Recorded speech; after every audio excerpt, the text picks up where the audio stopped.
चलिए question number 2 second part देखिए फटाफट। Second part, third part, fourth and fifth ये सब ऐसे ही होंगे। इसमें हम लेफ्ट हैंड साइड को लेफ्ट में सोल्व करेंगे और तब जा करके हम दोनों तरफ पावर कंपेयर करके वहां से एन को निकालेंगे। तो आइए जरा सेकंड पार्ट देखिए।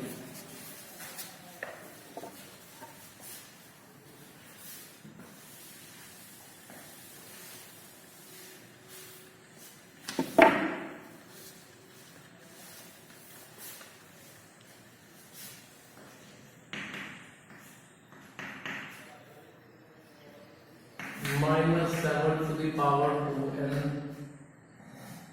divided by -7 to the power 3 equals to -7 to the power 3। एक रूल था और रूल ये था कि a to the power m upon a to the power n नहीं मिलता है, तो उसको हम ऐसे कर सकते हैं कि m minus n।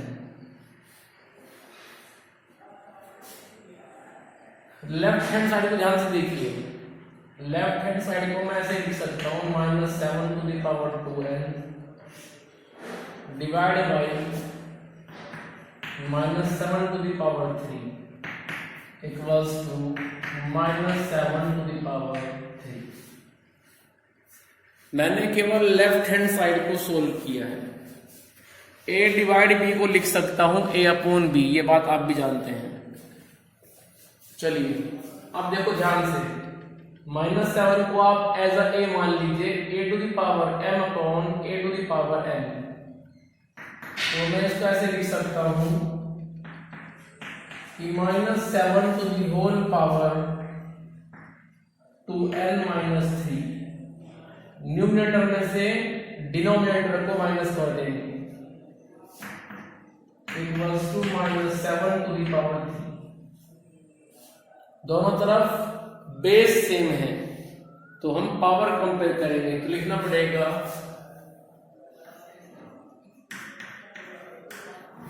Compare on the both side.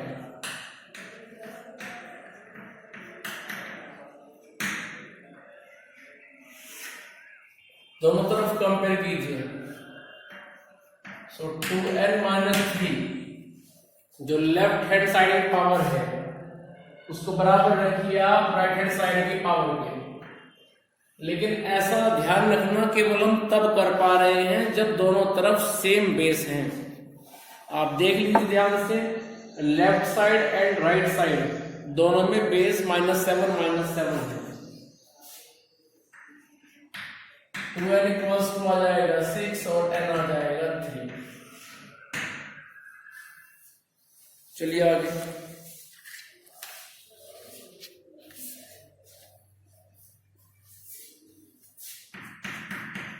Third part, 2/9 to the whole power 3 into 2/9 to the whole power -6 2/9 to the whole power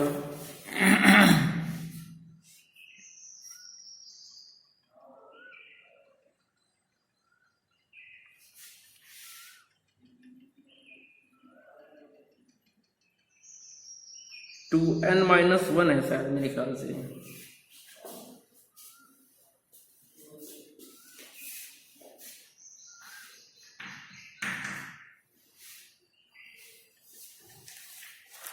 चलिए अब ध्यान से देखिए, आप लेफ्ट हैंड साइड में दोनों तरफ लेफ्ट और राइट बेस 2/9 है।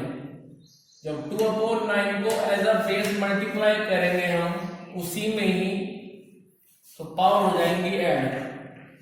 सो 2/9 to the whole पावर बनेगी 3 plus -6 equals to 2/9 to the whole power 2n minus 1। 2/9 to the whole power यहाँ पावर बचेगी मेरे पास में -3 इक्वल्स टू 2/9 2n-1। अब दोनों तरफ हम कंपेयर करेंगे क्योंकि दोनों तरफ सेम बेस है, ठीक है। इधर बेस 2/9 है और इधर भी बेस 2/9 है, दोनों तरफ सेम बेस है, तो पावर हम कंपेयर कर देंगे। So this implies -3 equals to 2n-1। This implies n equals to, n की वैल्यू कितनी आएगी यहां से -2,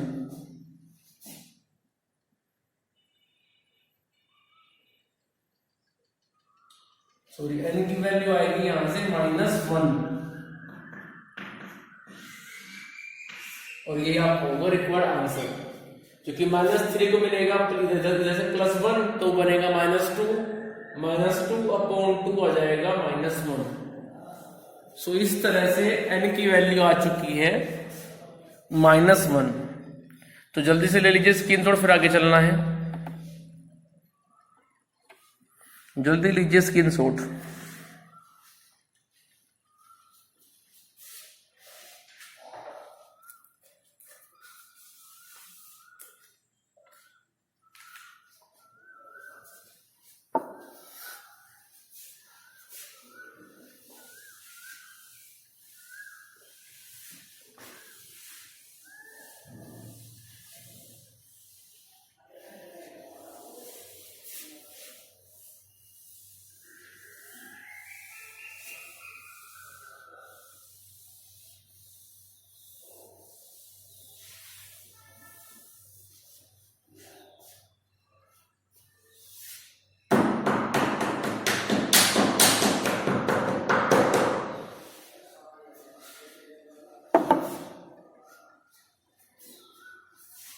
Question number 2, fourth part. In fourth part we have 1/3 to the whole power 4 to the whole power n equals to 1/3 to the power 2 into 1/3 to the power 18। ये हमें question दिया है और हमें यहां से सोल्व करके n को निकालना है। तो इस क्वेश्चन में हम लेफ्ट को लेफ्ट में सोल्व करेंगे, राइट को राइट में सोल्व करेंगे। सोल्व करके फिर हम पावर कंपेयर करके यहां से n को निकालेंगे। तो चलिए ध्यान से देखिए आप, लेफ्ट हैंड साइड में पावर की पावर है, तो इसको हम ऐसे लिख सकते हैं कि 1/3 की होल पावर 4n, और उधर देखिए आप ध्यान से राइट हैंड साइड में 1/3 की पावर 2 1/3 की पावर 18। तो जब सेम बेस होते हैं उनकी पावर को ऐड कर लेते हैं, तो 1/3 की पावर हो जाएगी 2 + 18। क्लियर? इसको और सिंप्लीफाई कीजिए, 1/3 की whole power 4n equals to 1/3 की होल पावर 20। अब दोनों तरफ बेस सेम है तो पावर को कंपेयर कर लीजिए। This implies 4n equals to 20 और n आ जाएगा 20/4, इट मीन्स 5। सो इस तरह से n की वैल्यू आ चुकी है 5।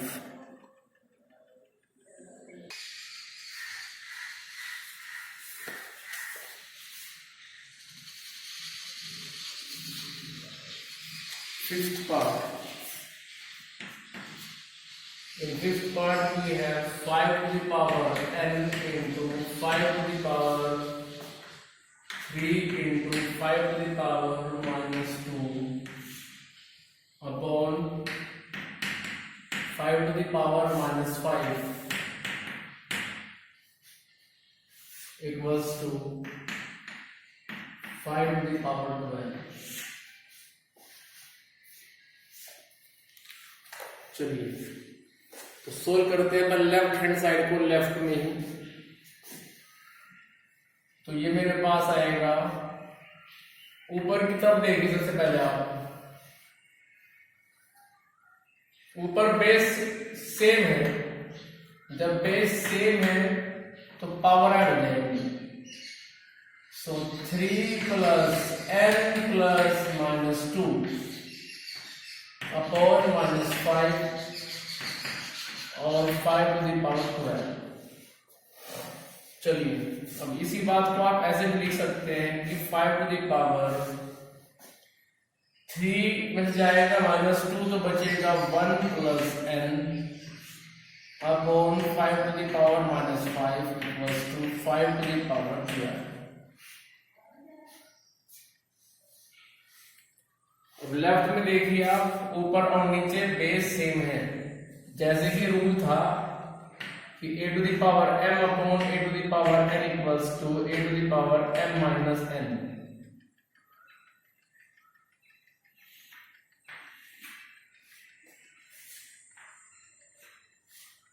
तो यहां पे हम लिख सकते हैं 5 to the power 1 plus n minus 5 equals to 5 to the power 12।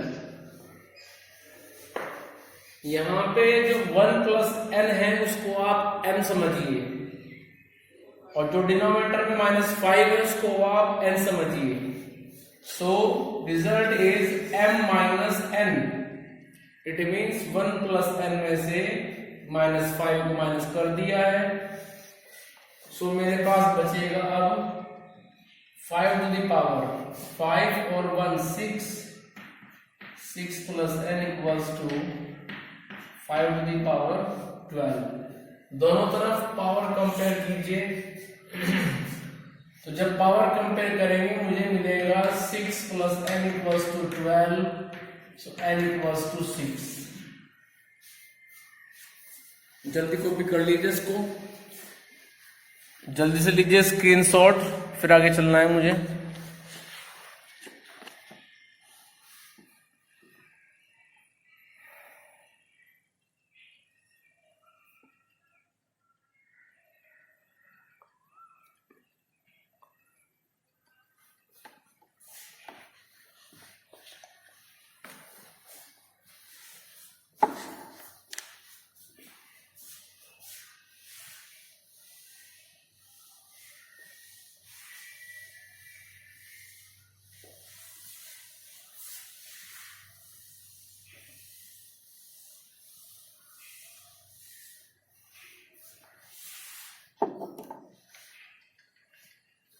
Question number 3।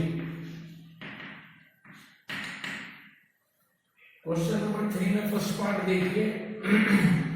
First part में दिया हुआ है 5 to the power 0 into 3 to the power minus 1। अब मैंने बताया था आपको कि जब किसी की पावर 0 होती है, जैसे 10 की पावर 0, 99 की पावर 0, 100 की पावर 0, तो उसका आंसर हमेशा 1 होता है। 5 टू द पावर 0 का आंसर हो जाएगा 1 into 3 to the power minus 1 को मैं लिख सकता हूं 1/3। क्यों? एक रूल है कि a to the power minus n को लिख सकते हैं 1/a to the power n। So 1/3 is the required answer. चलिए आगे सेकंड पार्ट देखिए। सेकंड पार्ट में किया हुआ है 5/3 to the whole power minus 1 into 5/3 to the whole power 4। जब सेम बेस है 5/3 एज अ सेम बेस, ठीक है, तो पावर सीधे हम उनकी ऐड कर लेंगे। तो इसको हम ऐसे लिख सकते हैं फिर कि 5/3 to the whole power -1 + 4 equals to 5/3 to the whole power 3। अब इसी को आप आगे भी सोल्व कर सकते हैं। कैसे? पावर हो जाएगी डिस्ट्रीब्यूट, न्यूमरेटर पे अलग और डिनोमिनेटर पे अलग। तो इसी बात को हम लिख सकते हैं कि 5/3 अपॉन 3/3। 5/3 ये बनेगा 125, क्योंकि 5 × 5 × 5 होता है 125। एंड डिनोमिनेटर में जो लिखा है 3/3 उसको आप करेंगे मल्टीप्लाई 3 टाइम 3 में ही। सो 3 × 3 × 3 बनेगा 27। चलिए थर्ड पार्ट पे आइए।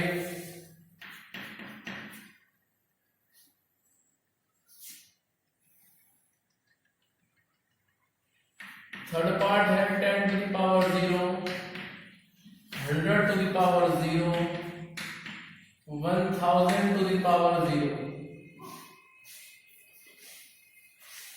अब देखो, मैंने बताया था आपको अभी भी और पहले भी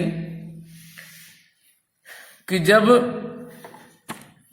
किसी की पावर 0 होती है, फिर चाहे बेस अपने आप में 1000 हो, 10,000 हो, लाख, 1 लाख, जो भी हो, व्हाटएवर, उसका रिजल्ट हमेशा 1 ही होता है।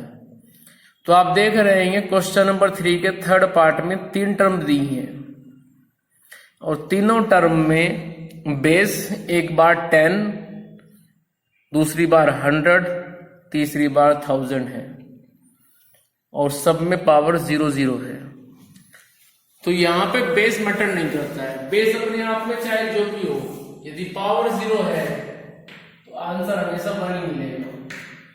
तो यहां से 1 आएगा, फिर इधर से 1 आएगा, फिर उधर से 1 आएगा। So answer is 3। क्लियर? चलिए फोर्थ पार्ट का आइए। रिजल्ट ध्यान रखिए हमेशा, a to the power 0 हमेशा 1 होता है।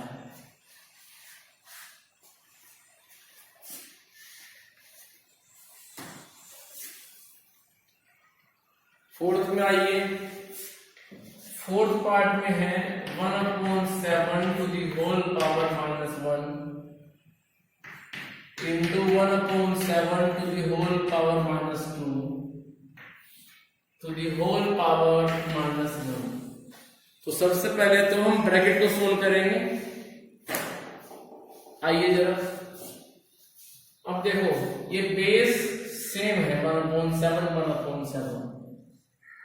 तो जब बेस सेम है पावर को ऐड कर लीजिए, -1 प्लस -2 और टू दी होल पावर -1। चलिए अब ये मेरे पास आएगा 1/7 टू दी होल पावर -3, क्योंकि -2 में ऐड होगा -1 बनेगा -3 और इसकी होल पावर आ जाएगी -1। So we can write 1/7 to the whole power -3 into -1। अब पावर की पावर है तो मल्टीप्लाई होगी। So -3 into -1 we can write 1/7 to the whole power 3 और यही हमारा रिक्वायर्ड आंसर है। जल्दी से लीजिए स्क्रीनशॉट, तुम जाके चलना है, ये बोर्ड रफ करना पड़ेगा।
क्वेश्चन नंबर 3 में देखिए आप fifth part. In fifth part we have 1/3 to the whole power minus 2 multiply by 1/3 to the whole power 4 to the whole power 2 divided by 1/3 to the power 3।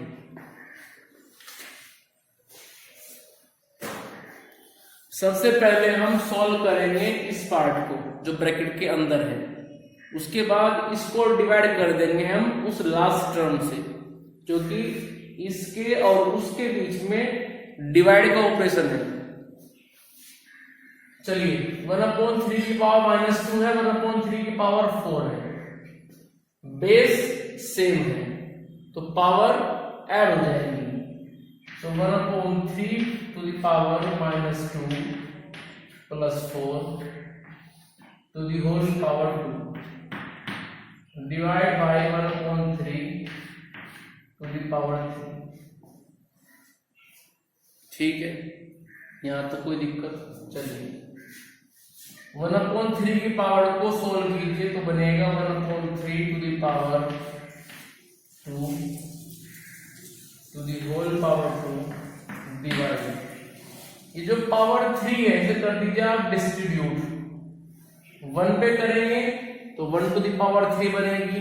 अब 1 to the power 3 हो या 3000 हो, answer तो हमेशा 1 ही मिलेगा, क्योंकि 1 को आप 1 में मल्टीप्लाई कितनी बार भी करो आपको 1 ही मिलेगा। तो 1 की पावर कितनी भी हो, मे बी निगेटिव में भी पॉजिटिव, हमेशा आंसर 1 ही होता है और ये आ जाएगा 3 to the power 3। पावर की पावर है तो मल्टीप्लाई हो जाएगी और ये बनेगा 1/3 to the power 2 into 2 means 4 divide by 1/3 to the power 3।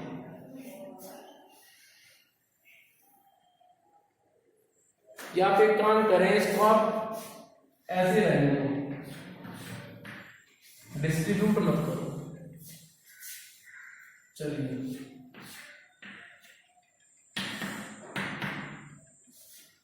अब देखो ये दो टर्म है, बीच में डिवाइड का ऑपरेशन है, तो मैं इसको ऐसे लिख सकता हूं 1/3 to the power 4 upon 1/3 to the power 3।